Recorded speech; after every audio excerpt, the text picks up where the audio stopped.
warahmatullahi wabarakatuh. Perkenalkan, kami dari kelompok 3 akan mempresentasikan mengenai penelitian pengembangan. Sebelumnya, izinkan kami untuk memperkenalkan nama anggota kelompok 3.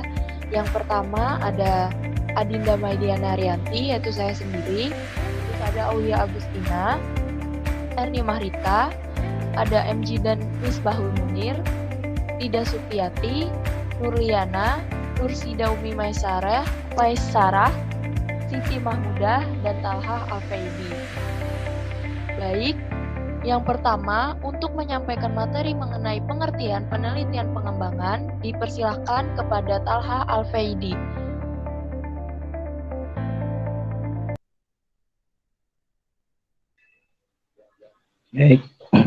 Baik, terima kasih kepada moderator.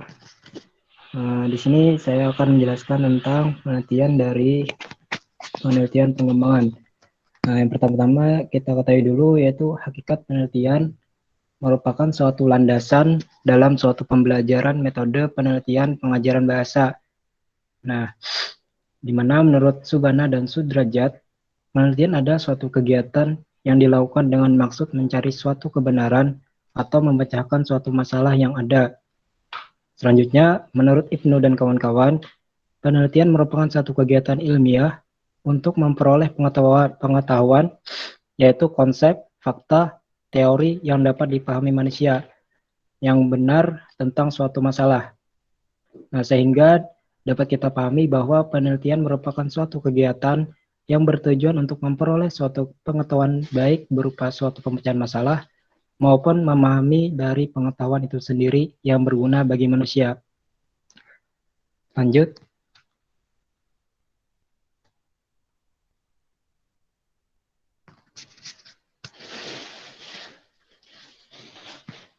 Nah, kemudian untuk penelitian pengembangan itu sendiri dapat diartikan merupakan penelitian yang dilakukan untuk menghasilkan atau mengembangkan suatu produk.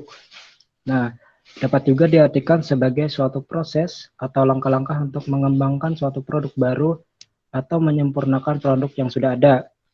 Selain itu, penelitian dan pengembangan merupakan metode penghubung atau pemutus kesenjangan antara penelitian dasar dan penelitian terapan, di mana suatu produk yang dihasilkan pastinya memiliki karakteristiknya masing-masing, yang merupakan perpaduan sejumlah konsep, prinsip, asumsi, hipotesis, prosedur berkenaan dengan sesuatu hal yang telah ditemukan atau dihasilkan dari penelitian dasar.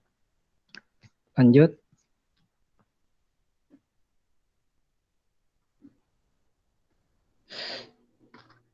Nah, di sini dapat kita lihat bahwa untuk penelitian pengembangan dari beberapa pakar. Yang pertama, menurut Sugiono, penelitian dan pengembangan atau research and development merupakan metode penelitian dalam upaya memperoleh produk tertentu dan mengujikan keefektifan produk tersebut. Yang kedua, menurut Putra, di mana ia memukakan bahwa penelitian pengembangan merupakan suatu metode penelitian yang sengaja sistematis bertujuan merumuskan, memperbaiki, mengembangkan, menghasilkan, menguji keefektifan produk, model, metode, atau strategi, cara, jasa, prosedur tertentu yang lebih unggul, baru, efektif, efisien, produktif, dan bermakna. Kemudian, menurut Setia Sari, mengungkapkan bahwa penelitian pengembangan adalah satu proses yang dipakai untuk mengembangkan dan memvalidasi produk penelitian. Kemudian yang keempat, menurut Brown dan Gall, penelitian dan pengembangan merupakan metode penelitian yang digunakan untuk mengembangkan atau memvalidasi produk-produk yang digunakan dalam pendidikan dan pembelajaran. Demikian dari saya, selanjutnya akan dilanjutkan oleh teman saya.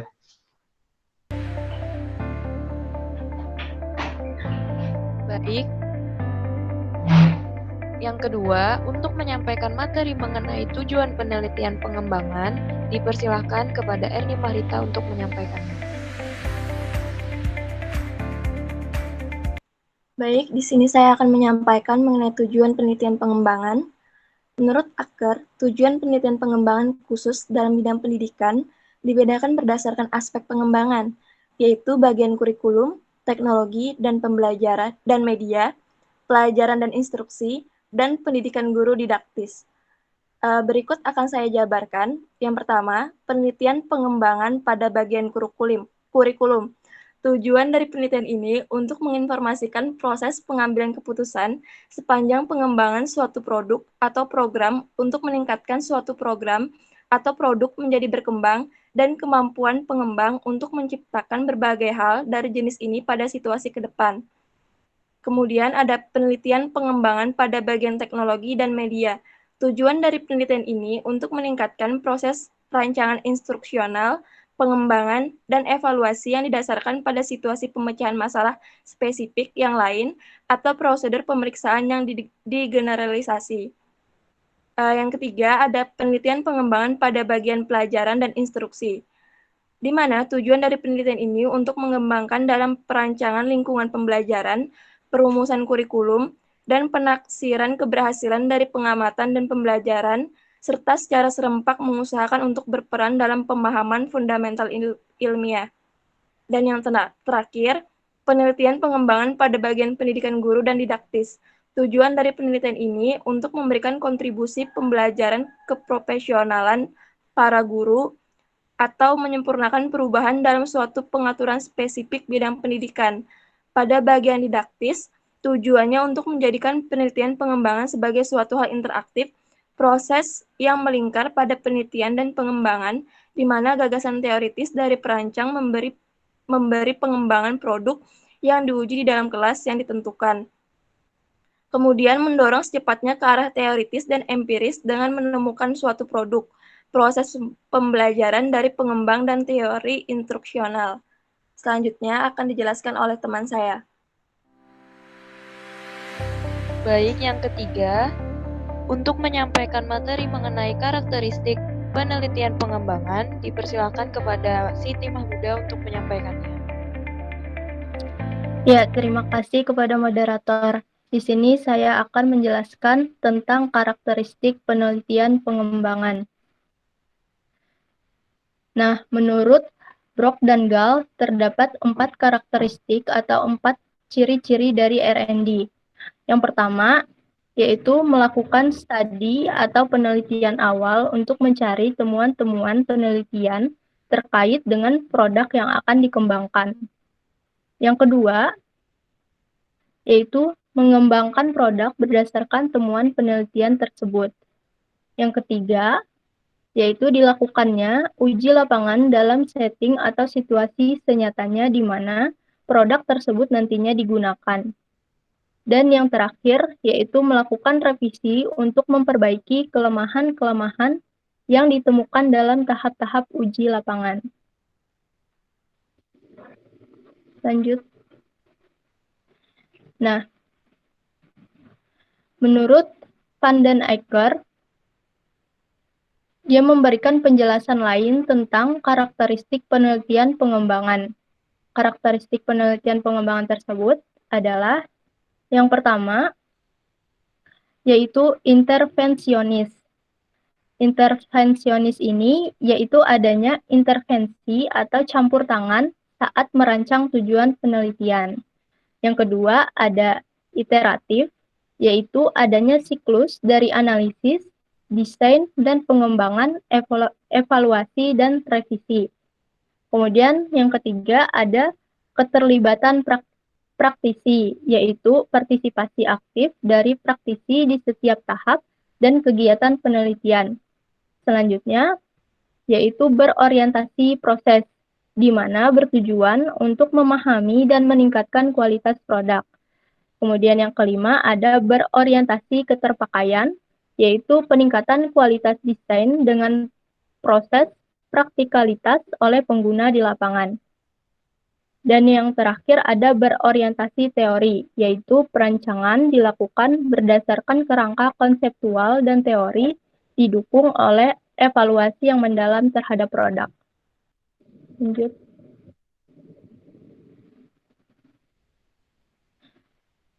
Nah, maka karakteristik penelitian pengembangan secara umum itu ada 5. Yang pertama, produk berbasis masalah. Yang kedua, uji coba produk. Yang ketiga, revisi produk. Yang keempat, tidak menguji teori. Dan yang terakhir, kebermanfaatan produk untuk perbaikan. Nah, untuk karakteristik yang pertama, yaitu produk berbasis masalah. Sebagaimana yang dikemukakan bahwa output dari penelitian pengembangan itu adalah produk. Akan tetapi, produk yang dikembangkan itu tidak sembarang produk, melainkan produk yang didesain sesuai dengan permasalahan yang dihadapi dalam pembelajaran. Nah, akan tidak efektif manakala masalah utama yang dihadapi terkait dengan penggunaan bahan ajar, tetapi produk yang dikembangkan instrumen assessment atau media pembelajaran. Kemudian, karakteristik yang kedua yaitu uji coba produk. Sekalipun inti dari penelitian pengembangan itu adalah menghasilkan produk, tetapi tidak serta-merta produk itu langsung diklaim sebagai hasil yang efektif untuk peningkatan kualitas pembelajaran. Untuk memperoleh produk yang layak guna, maka sebelum finalisasi, produk itu perlu dilakukan uji coba produk atau validasi untuk menentukan tingkat efektivitas produk yang dihasilkan. Kemudian, karakteristik yang ketiga yaitu revisi produk. Sebagaimana yang telah dikemukakan bahwa produk yang dihasilkan tidak serta-merta dapat diaplikasikan begitu saja, melainkan harus diuji coba terlebih dahulu, baik kepada para ahli, pengguna, maupun uji lapang. Dari uji coba ini, peneliti memperoleh masukan baik secara kuantitatif maupun kualitatif dari para ahli. Maka masukan berbagai pihak yang kompeten tersebut dijadikan bahan oleh peneliti sebagai bahan revisi produk yang dihasilkan.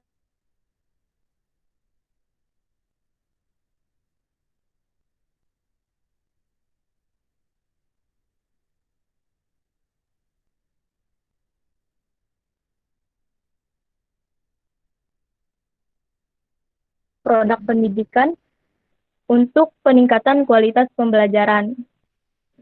Kemudian, karakteristik yang terakhir yaitu kebermanfaatan produk untuk perbaikan.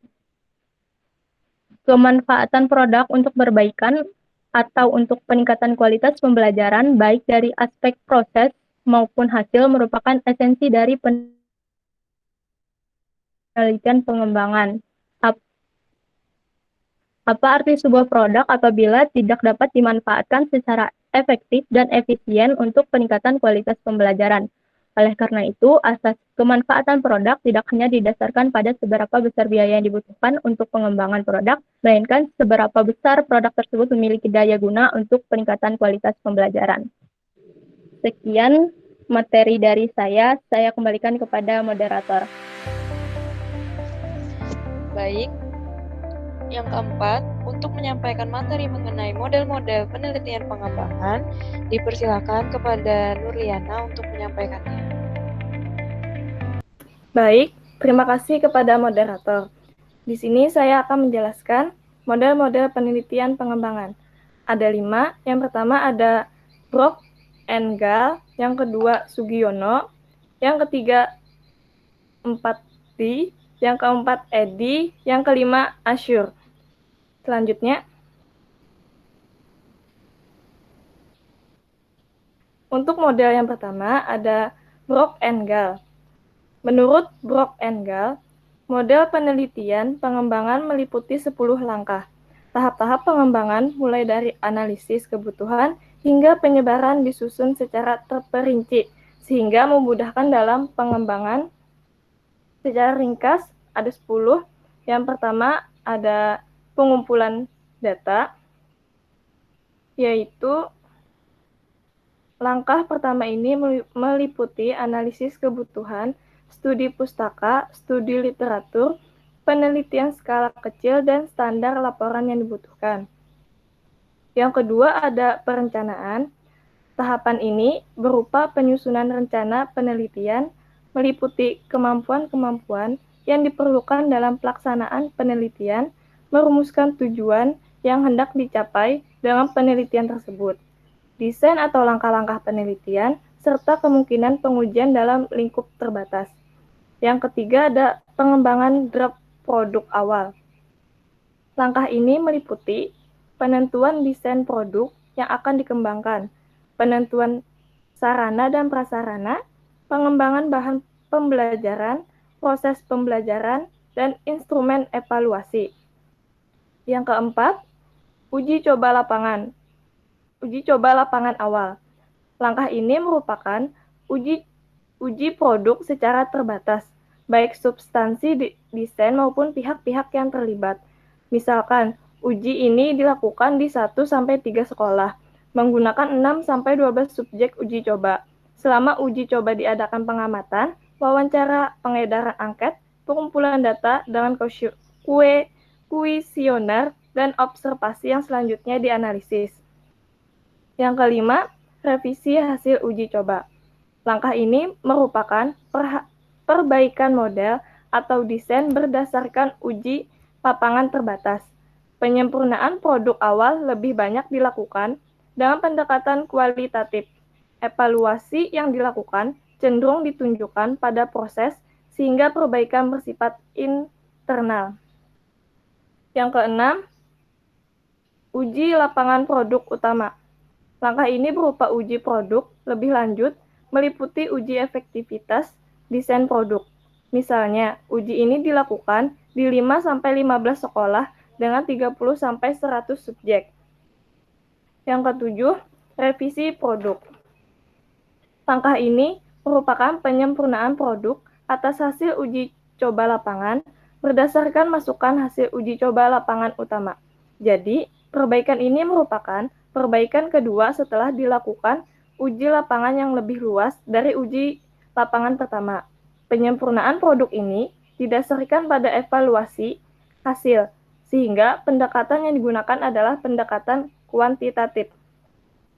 Yang kedelapan, uji kelayakan atau uji coba lapangan skala luas. Langkah ini dilakukan dengan skala besar, meliputi uji adaptabilitas desain produk yang melibatkan calon pemakai produk. Hasil uji lapangan berupa model desain yang siap diterapkan, baik dari sisi substansi maupun metodologi. Misalnya, uji ini dilakukan di 10-30 sekolah dengan 40-200 subjek. Pengujian bisa dilakukan melalui angket, wawancara, dan observasi, lalu hasilnya dianalisis. Yang kesembilan, revisi produk final. Langkah ini merupakan penyempurnaan produk yang sedang dikembangkan. Pada tahap ini, sudah diperoleh suatu produk dengan tingkat efektivitas yang dapat dipertanggungjawabkan. Penyempurnaan ini didasarkan pada masukan atau hasil uji kelayakan dalam skala luas. Yang terakhir ada diseminasi dan implementasi. Tahap ini berupa laporan tentang produk pada pertemuan profesional dan mempublikasikannya pada jurnal, bekerja sama dengan penerbit, memonitor distribusi untuk melakukan pengendalian kualitas, serta penerapan produk pada praktik pendidikan agar bisa dimanfaatkan oleh publik. Selanjutnya, yang kedua ada model pengembangan Sugiono. Menurut Sugiono, langkah-langkah penelitian dan pengembangan terdiri dari 10 langkah. Yang pertama ada potensi dan masalah. Potensi adalah segala sesuatu yang memiliki nilai tambah jika didaya gunakan, sedangkan masalah akan terjadi jika terdapat penyimpangan atau kesenjangan antara yang diharapkan dengan kenyataan.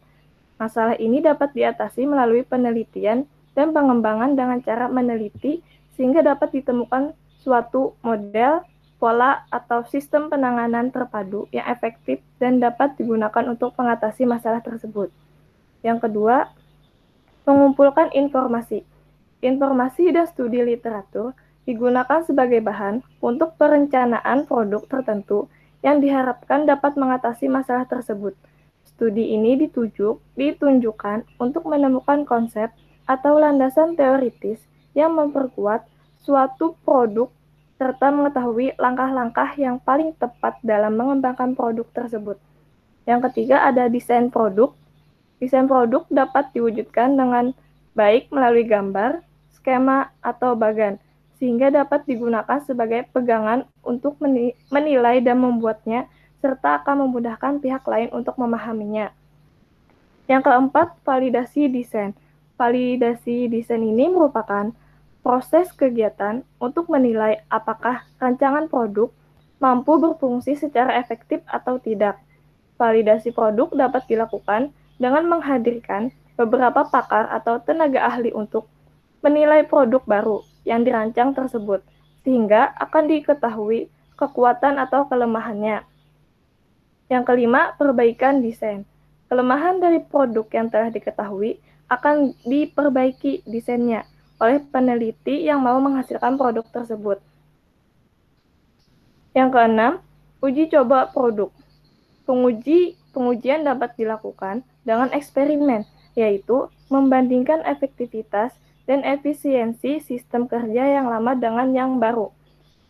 Yang ketujuh, uji coba produk. Yang ketujuh, revisi produk. Pengujian produk pada sampel yang terbatas menunjukkan kinerja dari pengembangan produk. Jika terdapat peningkatan, maka produk tersebut bisa memasuki uji coba lanjut. Yang kedelapan, uji coba pemakaian. Produk yang telah dikembangkan diterapkan dalam kondisi nyata untuk ruang lingkup yang lebih luas. Dalam penerapannya, produk tersebut harus tetap dievaluasi kekurangan atau hambatannya untuk perbaikan lebih lanjut. Yang kesembilan, revisi produk lanjut. Revisi produk ini dilakukan apabila dalam penerapan kondisi nyata masih terdapat kekurangan yang masih perlu diperbaiki. Yang terakhir ada publikasi produk.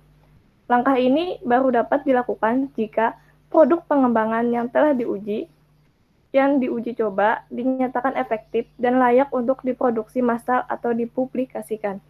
Sekian penjelasan dari saya, akan dilanjutkan oleh teman saya.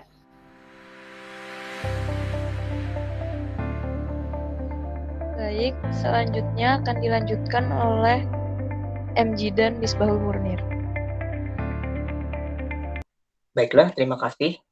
Mari kita bahas model selanjutnya, yaitu model pengembangan 4D atau 4D. Menurut Tia Grajan, model ini terdiri dari 4 tahap. Yang pertama adalah define atau pendefinisian. Tahap ini dilakukan untuk menetapkan dan mendefinisikan syarat-syarat pengembangan berupa kegiatan analisis kebutuhan pengembangan yang terbagi menjadi 5 kegiatan. Yang pertama itu adalah front-end analysis. Pada kegiatan ini, guru melakukan diagnosis awal untuk meningkatkan efisiensi dan efektivitas pembelajaran. Yang kedua, yaitu learner analysis. Pada kegiatan ini dipelajari karakteristik peserta didik, misalnya kemampuan, motivasi belajar, serta latar belakang pengalaman dari peserta didik tersebut. Kegiatan selanjutnya yaitu text analysis. Guru menganalisis tugas-tugas pokok yang harus dikuasai peserta didik agar mereka dapat mencapai kompetensi minimal. Kegiatan yang keempat yaitu konsep analisis. Ini menganalisis konsep yang akan diajarkan, menyusun langkah-langkah yang akan dilakukan secara rasional. Kemudian yang kelima adalah specifying instructional objectives, yaitu menulis tujuan pembelajaran, perubahan perilaku yang diharapkan setelah belajar dengan kata kerja operasional. Nah, itulah tadi tahap yang pertama. Tahap yang kedua yaitu desain atau perancangan. Setelah mendapatkan permasalahan dari tahapan definisian, selanjutnya dilakukan tahap perancangan yang bertujuan untuk merancang perangkat pembelajaran. Langkah ini terdiri dari 4 kegiatan. Yang pertama, penyusunan tes kriteria acuan. Kegiatan ini menghubungkan antara tahap pendefinisian dengan tahap perancangan. Tes acuan patokan disusun berdasarkan spesifikasi tujuan pembelajaran dan analisis peserta didik. Kemudian disusun kisi-kisi tes hasil belajar. Tes yang dikembangkan disesuaikan dengan jenjang kemampuan kognitif si peserta didik. Kegiatan yang kedua yaitu pemilihan media. Hal ini dilakukan untuk mengidentifikasi media pembelajaran yang relevan dengan materi dan karakteristik peserta didik. Selanjutnya, kegiatan yang ketiga yaitu pemilihan bentuk. Kegiatan ini dimaksudkan untuk mendesain atau merancang isi pembelajaran, pemilihan strategi, pendekatan, metode pembelajaran, dan sumber belajar. Format atau bentuk yang dipilih adalah yang memenuhi kriteria menarik, memudahkan, dan membantu dalam pembelajaran. Kemudian kegiatan yang keempat yaitu berupa rancangan awal. Kegiatan ini berupa rancangan seluruh perangkat pembelajaran yang harus dikerjakan sebelum uji coba dilaksanakan. Pada saat simulasi pembelajaran berlangsung, penilaian juga dilakukan oleh teman sejawat. Nah, kemudian kita lanjut ke tahap yang ketiga yaitu develop atau pengembangan. Tahap pengembangan ini terbagi atas dua kegiatan, yaitu expert appraisal atau penilaian ahli dan developmental testing atau uji pengembangan. Expert appraisal merupakan teknik untuk memvalidasi atau menilai kelayakan rancangan produk. Sementara itu, developmental testing merupakan kegiatan uji coba rancangan produk pada sasaran subjek yang sesungguhnya. Nah, itulah tadi tahap yang ketiga. Kemudian tahap yang terakhir yaitu disseminate atau penyebar luasan. Tahap ini merupakan tahap penggunaan perangkat yang telah dikembangkan pada skala yang lebih luas. Tahap ini terbagi atas 3 kegiatan. Yang pertama yaitu validation testing atau pengujian validitas. Produk yang sudah direvisi pada tahap pengembangan akan diimplementasikan pada sasaran yang sesungguhnya. Nah, itulah tadi kegiatan yang pertama. Kemudian kegiatan yang kedua yaitu packaging atau pengemasan. Pengemasan model pembelajaran dapat dilakukan dengan mencetak buku panduan penerapan model pembelajaran tersebut. Yang terakhir yaitu diffusion and adoption, yaitu proses penyerapan dan penggunaan. Buku atau produk pengembangan disebarluaskan supaya dapat dipahami dan digunakan oleh orang lain. Oke, lanjut ke model pengembangan berikutnya, yakni model pengembangan EDI. Nah, menurut Molenda, model ini dapat menggambarkan pendekatan sistematis untuk pengembangan instruksional. Model ini juga bersifat umum, berurutan, dan interaktif dalam penelitian pengembangan. EDI merupakan singkatan dari Analysis, Design, Development or Production, Implementation or Delivery, and Evaluation. Model ini tentunya berdasarkan dari huruf pembentuknya terdiri dari 5 tahap. Yang pertama itu adalah tahap analisis. Pada tahap ini, kegiatan utamanya adalah menganalisis perlunya pengembangan model atau metode pembelajaran baru dan menganalisis kelayakan beserta syarat-syaratnya. Tahapannya bisa berupa analisis kinerja dan analisis kebutuhan. Analisis kinerja dilakukan untuk mengetahui dan mengklarifikasi pengetahuan serta keterampilan. Sedangkan analisis kebutuhan dilakukan untuk menentukan kemampuan-kemampuan atau kompetensi yang perlu dipelajari oleh peserta didik. Oke, kemudian tahap yang berikutnya yaitu desain. Tahap ini berupa proses sistematik yang dimulai dari menetapkan tujuan belajar, merancang skenario mengajar, merancang perangkat pembelajaran, merancang materi pembelajaran, dan alat evaluasi hasil belajar. Tahap berikutnya yaitu development. Tahap ini berisi kegiatan realisasi rancangan produk. Dalam tahap pengembangan, kerangka yang masih konseptual direalisasikan menjadi produk yang siap diimplementasikan, misalnya menyiapkan perangkat pembelajaran dengan model atau metode yang baru.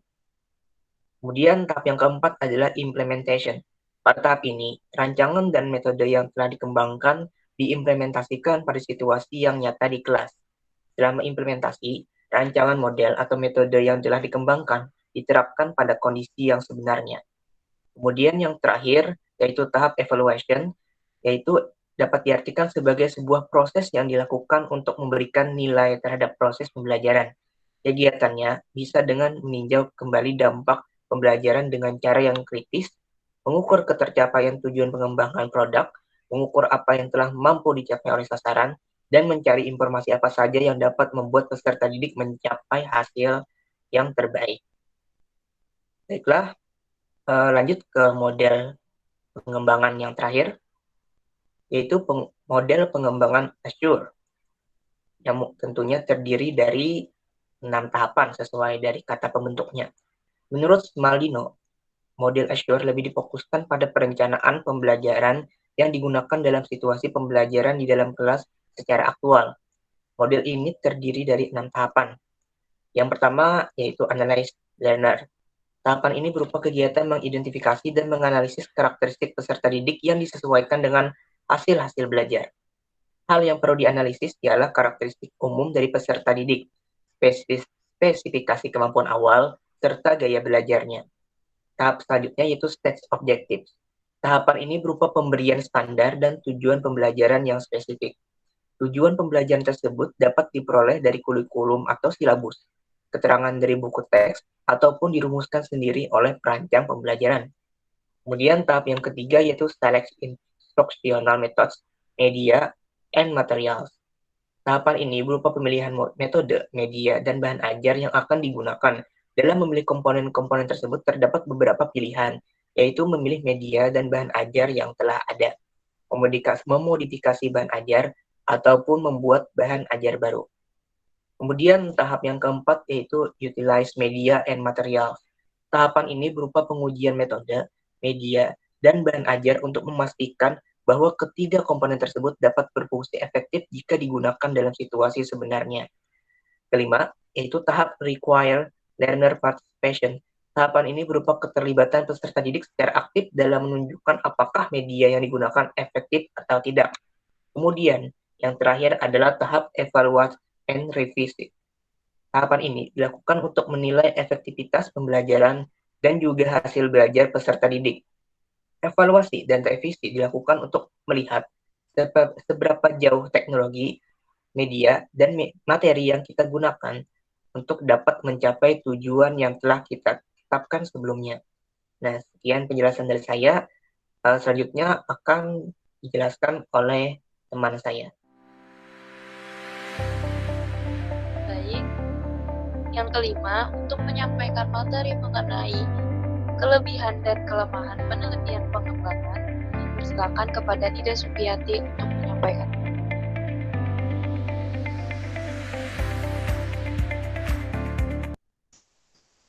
Baiklah, terima kasih kepada moderator. Di sini saya akan menjelaskan mengenai keunggulan dan kelemahan dari penelitian pengembangan. Nah, kita bahas dulu dari keunggulan penelitian pengembangan.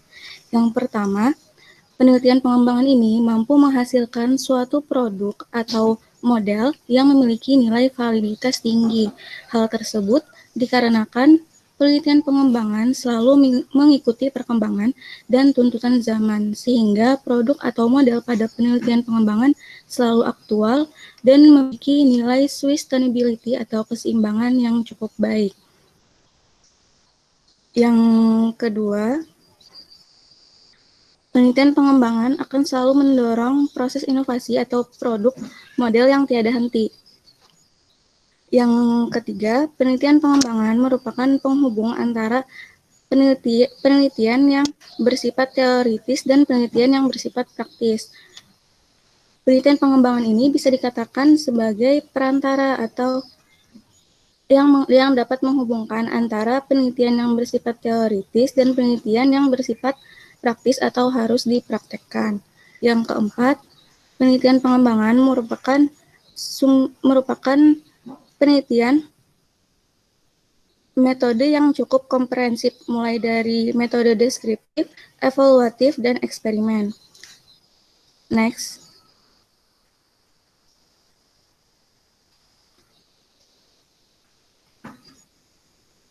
Lanjut.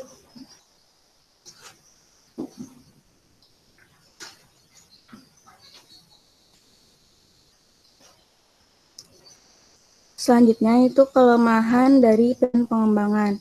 Yang pertama, penelitian pengembangan cenderung memerlukan waktu yang relatif panjang, karena penelitian pengembangan ini memerlukan prosedur yang relatif kompleks, karena perlu adanya uji coba lapangan dan validasi oleh ahli. Yang kedua, penelitian pengembangan tidak mampu digeneralisasikan secara utuh. Karena penelitian pengembangan ini ditunjukkan untuk pemecahan masalah yang dibuat berdasarkan sampel, bukan populasi. Yang ketiga, penelitian pengembangan ini memerlukan sumber dana dan sumber daya yang cukup besar. Karena pada penelitian pengembangan ini melalui serangkaian uji coba di lapangan dan divalidasi oleh ahli dan langkah-langkah lainnya yang mana memerlukan dana yang relatif lebih besar. Nah, mungkin itu saja yang dapat saya sampaikan. Selanjutnya akan dilanjutkan oleh rekan saya. Ya, yang keenam, untuk menyampaikan materi mengenai langkah-langkah penelitian pengembangan, dipersilahkan kepada Aulia Agustina untuk menyampaikan. Di sini saya akan menjelaskan mengenai langkah-langkah atau tahapan penelitian pengembangan. Di sini pada bab 1 yaitu pendahuluan terdiri pada A yaitu latar belakang masalah, kemudian B rumusan masalah, kemudian C tujuan pengembangan, D pentingnya pengembangan. Perlu kita ketahui pada latar belakang masalah merupakan suatu konteks pengembangan proyek dalam masalah yang hendak dipecahkan. Sehingga ada kesenjangan antara kondisi nyata dan kondisi ideal yang diharapkan. Maka dari itu, ada beberapa alternatif yang digunakan untuk memecahkan masalah dalam kesenjangan tersebut. Untuk memecahkan masalah tersebut, maka muncullah suatu rumusan masalah yang terdapat pada bagian B, yaitu rumusan masalah. Sehingga pada rumusan masalah ini merupakan suatu masalah yang spesifik yang hendak dipecahkan tadi yang terdapat pada latar belakang masalah tadi. Kemudian, untuk menjawab rumusan masalah, maka memiliki tujuan. Nah, di sini tujuan ini merupakan berkebalikan dari rumusan masalah atau pencapaian dari rumusan masalah yang diharapkan, sehingga muncullah tujuan yang diharapkan. Selanjutnya, pada bagian D, yaitu pentingnya pengembangan, di sini yaitu merupakan manfaat yang akan diberikan pada proposal yang akan dibuat, terutama pada subjek yang diuji cobakan atau pihak-pihak yang terkait, misalnya kepada instansi seperti sekolah ataupun kampus, serta para guru atau para murid dan lainnya yang terkait dalam penelitian pengembangan tersebut. Sehingga penelitian pengembangan ini memiliki manfaat tersendiri. Kemudian saya akan mengupas lagi pada bagian B, rumusan masalah. Nah, pada bagian rumusan masalah ini, boleh berupa tanda tanya atau berupa pernyataan. Seperti yang kita tahu, biasanya lebih umum menggunakan tanda tanya. Kemudian untuk dijawabnya menggunakan pada bagian tujuan. Next.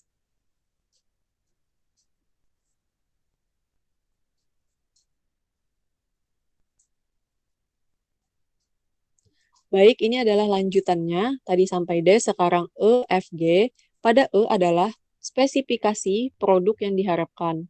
Pada F adalah asumsi dan keterbatasan pengembangan. G adalah definisi istilah. Pada bagian E ini merupakan spesifikasi produk yang diharapkan, di mana merupakan penjelasan serta gambaran lengkap sesuai dengan produk yang diharapkan berdasarkan proposal yang dibuat. Misalnya, seperti buku, modul, mungkin buku paket, serta lain-lainnya. Ini adalah produk pengembangan yang diharapkan dari si proposal tersebut. Nah, kemudian ada yang bagian F ini yaitu asumsi dan keterbatasan pengembangan. Nah, perlu kita ketahui suatu pengembangan perlu memiliki adanya keterbatasan. Nah, pertama yaitu asumsi merupakan suatu landasan yang akan digunakan untuk menentukan karakteristik produk yang dihasilkan dan pembenaran pemilihan model serta prosedur pengembangan.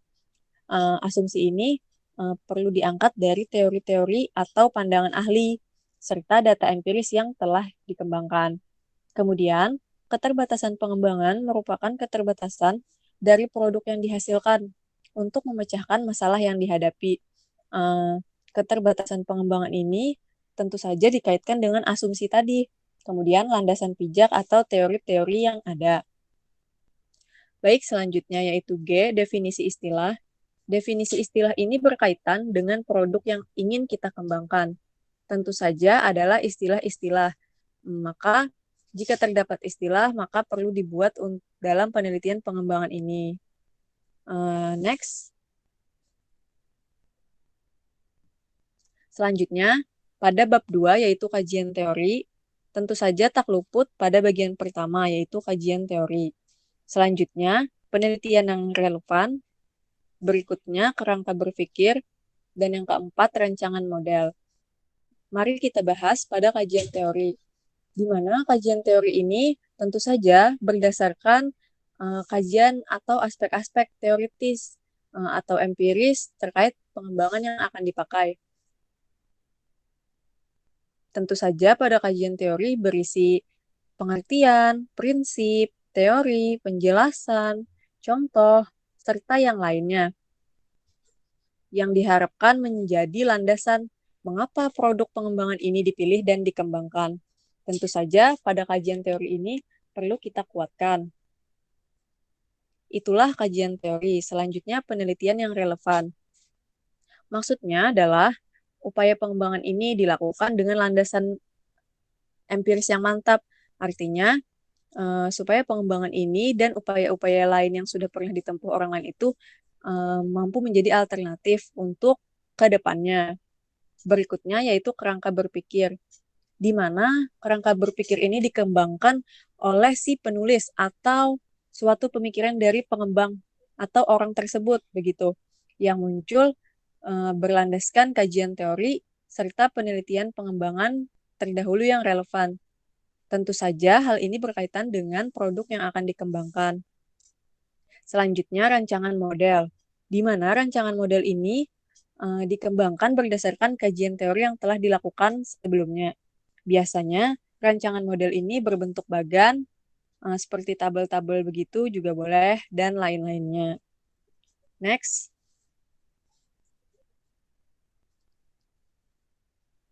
Oke, pada bab 3 yaitu metode penelitian. Di sini terdapat dua pokok yaitu jenis penelitian dan produk penelitian atau pengembangan. Pada jenis penelitian yaitu jenis penelitian yang akan dikembangkan dalam proposal tersebut, proposal pengembangan tersebut. Nah, kemudian prosedur penelitian atau pengembangan akan kita bahas pada slide berikutnya. Pada tahap penelitian pengembangan tadi terdapat 3 tahapan. Pada tahap pertama yaitu studi penelitian, pada tahap kedua yaitu pengembangan model, pada tahap ketiga evaluasi dan pengujian model. Pertama kita bahas pada tahap pertama yaitu studi penelitian. Tentu saja hal ini biasanya digambarkan dengan deskriptif.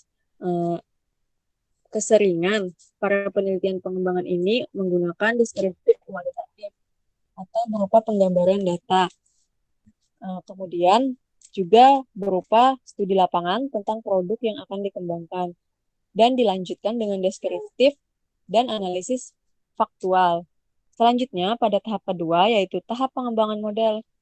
Di sini terdiri atas 7 pembahasan. Pada bahasan pertama yaitu model pengembangan atau desain. Di sini model pengembangannya yaitu model pengembangan yang akan digunakan atau desain yang terdapat pada proposal tersebut.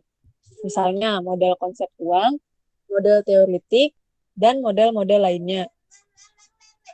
Diikuti untuk menghasilkan produk. Tentu saja merupakan adaptasi dari model yang sudah ada. Maka pemilihannya perlu disertai dengan alasan, komponen-komponen yang disesuaikan, serta kekuatan dan kelemahan model itu perlu disebutkan.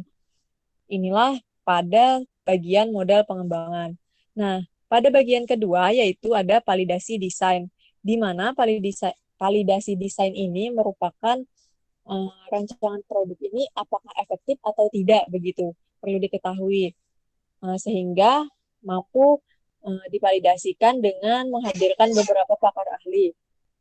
Selanjutnya yaitu pada ketiga yaitu revisi desain dan keempat yaitu uji coba produk, di mana uji coba produk ini maksudnya itu mengumpulkan data-data yang dapat digunakan sebagai menentukan tingkat keefektifan, efisiensi, daya tarik produk yang dihasilkan, dan lainnya. Jadi biasanya dalam uji coba produk ini ada bagian-bagian tertentu. Pada bagian pertama yaitu desain uji coba, yaitu biasanya dilakukan dalam 3 tahapan, yaitu perseorangan, uji kelompok, dan uji lapangan. Biasanya kebanyakan dalam penelitian pengembangan dalam seperti sekolah yaitu lebih ke perseorangan dalam bentuk angket dan lain-lainnya. Kemudian ada juga subjek uji coba. Nah, subjek uji coba ini perlu diidentifikasikan secara lengkap cara pemilihan subjek uji coba tersebut. Misalnya untuk S1, S2, dan S3. Yang terpenting itu adalah identifikasi karakteristik secara jelas dan lengkap. Tentu saja hal ini sangat penting dalam pengembangan proposalnya, sehingga untuk diketahui subjek uji cobanya. Berikutnya yaitu jenis data. Jenis data yang dikumpulkan hendaknya dikaitkan dengan desain dan pemilihan subjek uji coba tersebut. Berikutnya adalah instrumen pengumpulan data. Instrumen pengumpulan data ini tujuannya untuk kesahihan data tersebut. Selanjutnya, teknik analisis data, yaitu cara untuk menguji coba data uji coba yang dikembangkan pada data tersebut. Selanjutnya, ada pada tahapan kelima, yaitu revisi produk. Dilakukan jika pemakaian kondisi nyata terdapat kekurangan dan kelemahan. Yang keenam, evaluasi dan penyamaran. Yang ketujuh, model hipotek atau model akhir hasil revisi pada tahapan pengembangan. Selanjutnya kita bahas pada tahap ketiga, yaitu tahap evaluasi atau pengembangan model. Tentu saja dalam suatu penelitian pengembangan ada produk yang ingin diharapkan. Gunanya untuk berfungsi ketika dipakai. Maka selanjutnya produk ini dapat diterapkan dalam kondisi nyata dan lingkup yang lebih luas. Dalam tahap ini digunakan metode eksperimen. Setelah pengujian model, masih dimungkinkan ada revisi produk. Kemudian barulah model final dan siap untuk diseminasi. Nah, next. Baik, ini penjelasan pada tahap 2 tadi. Next. Kemudian bagian lainnya yaitu daftar pustaka. Seperti yang kita tahu, daftar pustaka ini merupakan daftar rujukan atau merupakan dari mana nih sumber ini berasal. Baik itu pada buku, jurnal, e-book, serta berbagai macam sumber lainnya. Tentu saja dalam penelitian proposal pengembangan ini, rujukannya itu harus yang bisa dipertanggungjawabkan sehingga mampu dicantumkan dalam daftar pustaka. Kemudian ada lampiran. Seperti yang kita tahu, lampiran ini adalah berisi penjelasan atau tambahan keperluan lainnya yang berguna sebagai pelengkap. Biasanya lampiran ini terkhusus pada hasil tes uji coba penelitian tersebut. Misalnya berupa angket, maka angket bisa dilampirkan dalam bagian lampiran, serta foto dokumentasi dan lain-lainnya. Tentu saja lampiran ini terletak setelah bagian daftar pustaka atau komponen akhir di luar dari daftar pustaka. Sekian penjelasan dari saya. Terima kasih atas kesempatannya. Baik. Yang ketujuh, untuk menyampaikan materi mengenai contoh proposal penelitian pengembangan, dipersilahkan kepada Nursida Umi Maisara untuk menyampaikan. Terima kasih kepada moderator. Baik, saya akan menjelaskan tentang sistematika proposal penelitian pengembangan pembelajaran. Bisa teman-teman sambil buka contoh proposal yang sudah kami kirimkan ke grup WhatsApp. Nah, yang pertama adalah bab 1 pendahuluan. Bisa teman-teman buka pada halaman 1. Nah, di situ terdiri atas 6 bagian. Yang A, latar belakang, bisa dibuka pada halaman 1. B, tujuan pengembangan, bisa teman-teman buka pada halaman 10. C, pentingnya pengembangan, bisa dibuka pada halaman 10.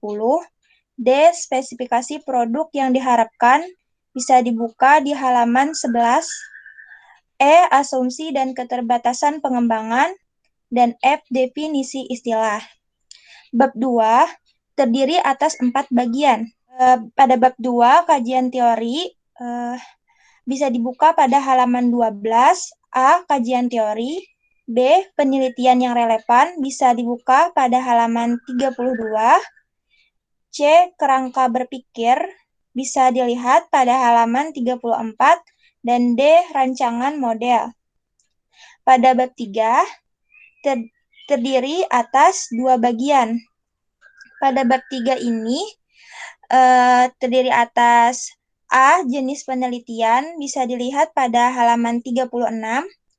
B. Prosedur penelitian pengembangan bisa dilihat pada halaman 37. Yang mana pada prosedur penelitian pengembangan ini ada 3 tahap, yakni tahap 1, tahap pendahuluan, tahap 2, tahap pengembangan model, dan tahap 3, tahap evaluasi atau pengujian model. Pada tahap 2, tahap pengembangan 12 bagian. Yang pertama adalah model pengembangan desain produk. Bisa teman-teman lihat pada halaman 40. 2. Validasi dosen bisa dilihat pada halaman 42. 3. Revisi desain bisa dilihat pada halaman 42. 4. Uji coba produk bisa dilihat pada halaman 43. 5. Desain uji coba. 6. Subjek uji coba. 7. Jenis data. 8. Instrumen pengumpulan data yang bisa dilihat pada halaman 45.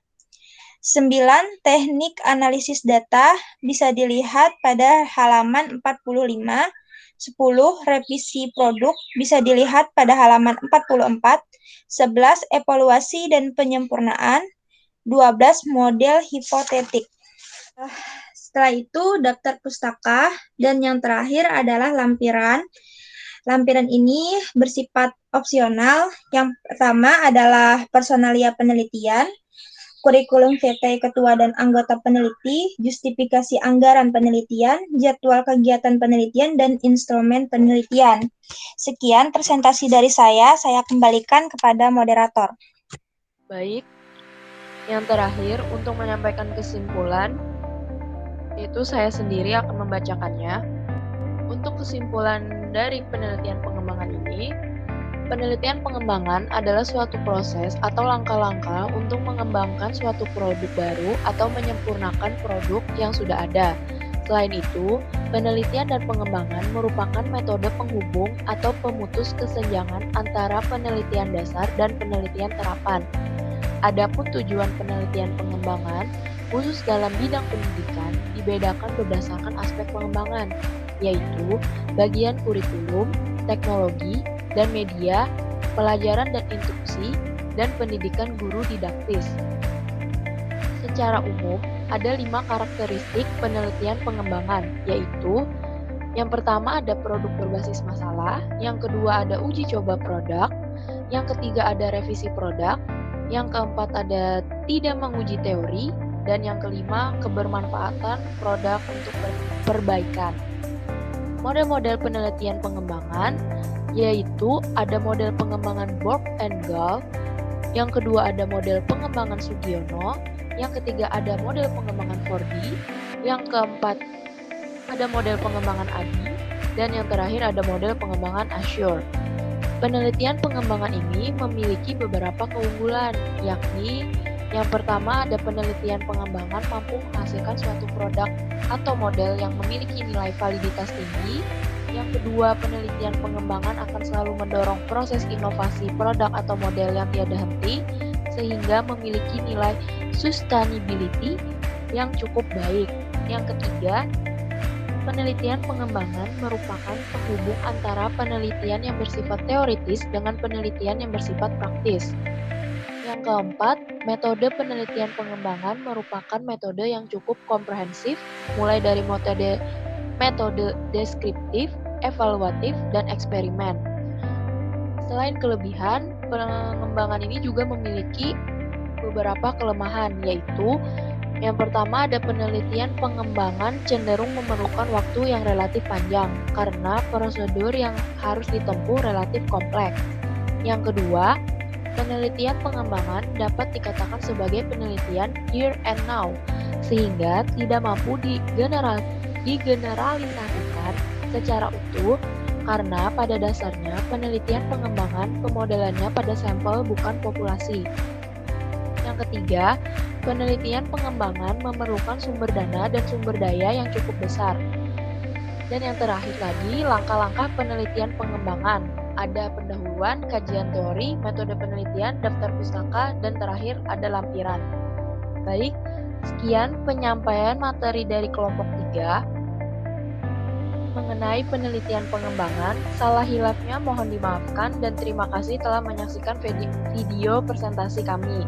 Wabillahi taufiq wa hidayah. Wassalamualaikum warahmatullahi wabarakatuh.